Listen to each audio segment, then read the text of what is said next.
Progress through education and industry has a new meaning today. To progress, we must win this war. To win this war, we must have machines and the brains to direct these instruments of warfare. We need the trained minds of millions of specialists. Our American colleges and universities are responding to the call for trained manpower. Education is speeded up. Courses are being geared for war. Like many other American colleges, Tuskegee Institute in Alabama has been graduating qualified flyers for some time. The United States Army Air Forces stationed at Tuskegee's fields hold classes on the campus to teach the fundamentals of ground school. Tuskegee shops prepare students for jobs in aviation plants. The work of Dr. Carver is well known. While at Tuskegee, he has contributed much to the science of nutrition and is now using his talents and his knowledge in the war effort. Other Tuskegee scientists are also working to improve diets at home. With the need of greater quantities of alcohol for war uses, scientists are working on methods to get alcohol out of agricultural products. Using an improved process, these scientists get more alcohol from the plentiful sweet potato than ever before. Many courses, like this automotive maintenance class, are given to women who learn to fill jobs vacated by men gone to war. Prairie View, one of the state colleges of Texas, is designing courses to supply trained men and women to the increasingly technical fields of industrial and military service. In the agriculture department, students study the operation and maintenance of farm equipment, methods of increasing important farm products, and the study of animal husbandry are part of this program. A forging class learns how to make machine parts and tools, so difficult to get in wartime. Many will get jobs in war plants. Well-equipped machine shops in the mechanical department teach these young men how to make the materials so vital in our war effort today. The demand for trained specialists is increasing. Jobs are opening in all parts of the country, and these college departments help to meet the shortage of manpower. Colleges everywhere are adding new courses for war training and are putting new emphasis on old ones. For example, here at Howard University, located in Washington, D.C., this class in mechanical designing trains men and women for jobs in the plants that make our tanks, guns, and machines. This meteorology class teaches future flyers celestial navigation, the science that guides our planes to their objectives and safely home again. Many laboratories are now specializing on war materials, and classes like this teach students the chemistry of powder and explosives to train them for positions in munition plants. Testing machines try the explosive force of new powders.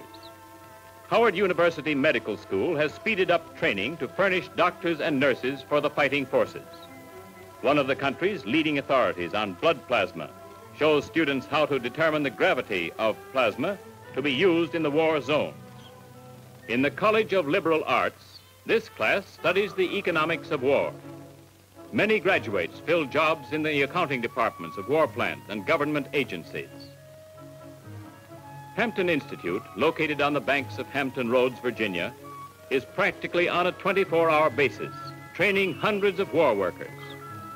The president's home was an old plantation house. Here, one of the country's great educators welcomes foreign students who are sent to learn American customs and culture.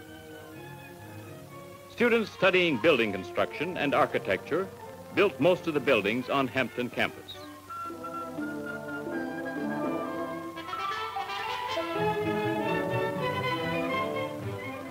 One of the special war courses is in radio operation and construction. Here, students learn to operate communication centers and thus prepare for specialized duties with the armed forces. Hampton's war program is more than that of trades. Here, a class in chemistry assists an instructor who is doing much research in the development of new war material. Science students are preparing themselves as laboratory technicians and work on special studies for the United States Public Health Service. This student is testing for bacteria in food caused by handling. Because of the urgent demand for trained nurses, Hampton is cooperating with nearby hospitals by providing classroom and laboratory training. Several graduates of ground school classes like this are now flying with the United States Army Air Force Pursuit Squadron at Tuskegee. Others are serving as instructors in other college airfields. While turning out war materials on contract, these students are training to take their places with the nation's skilled mechanics. Step-up courses are offered to men already in war industries, as well as to students, to meet the demand for skilled workers at the nearby shipyards, where more ships than ever before are sent down the ways. Hampton's Agriculture Department has added a course in farm management for women. These girls are planting corn on the college farm as they learn to operate farm equipment. At the student-built dairy farm, girls watch an expert milk a cow. One of the most significant fields of the war program is the study and work in nutrition. Much research has been done with the use of soybeans as a substitute for meat and milk, so important at present when we are conserving these foods for war purposes.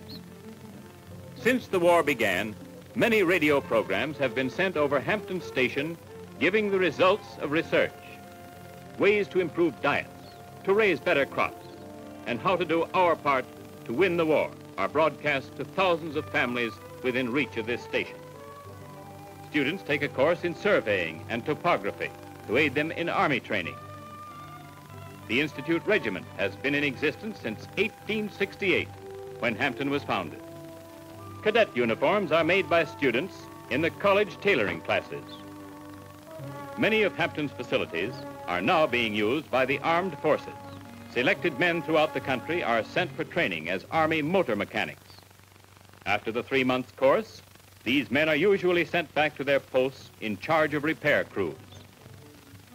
Army trucks from nearby camps are soon put in order.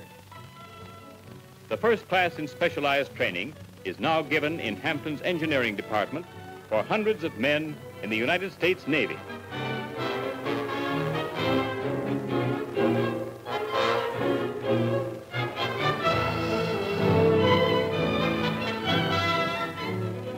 Thousands of men and women of these colleges over the nation are now taking their places in our war effort, physically and mentally fit